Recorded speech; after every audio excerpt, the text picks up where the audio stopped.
student Megha Vashar to deliver Tamil speech. Assalamualaikum warahmatullahi wabarakatuh. என் பெயர் மேகா வர்ஷா. நான் 9ஆம் வகுப்பு படிக்கிறேன். குடியரசு தினம் பற்றி பேச வந்துள்ளேன். பிறந்த சிறந்த மொழியிலே சிறந்தே பிறந்த மொழியாக என் அன்னை தமிழுக்கும் வீடு நிறைந்த தமிழ் மண்ணுக்கும் எனது குடியரசு தின வாழ்த்துக்களை தெரிவித்துள்ளேன். ஒவ்வொரு மருத்துவர்களுக்கும் தனித்தனியாக பண்டிகை விழாக்கள் உண்டு.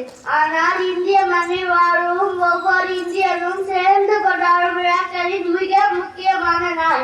எல்லோரும் ஓர் குலம், எல்லோரும் ஓர் இனம், எல்லோரும் இந்திய மக்கள், எல்லோரும் ஓர் நிலை, எல்லோரும் ஓர் விலை, எல்லோரும் இந்நாட்டு மன்னர் என்பதற்கு சான்றாக மக்களால் மக்களுக்காக மக்களே உருவாக்கிய ஒரு குடியாட்சி நாள்.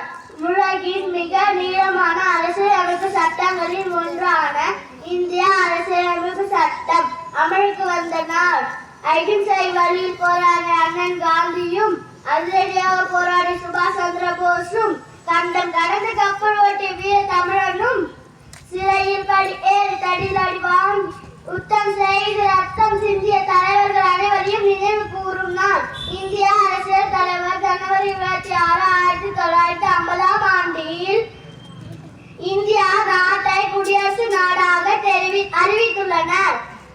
அந்த நாளின் முதல் ஜனாதிபதியாக திரு ராஜேந்திர பிரசாத் அவர்கள் பதவியேற்றார்.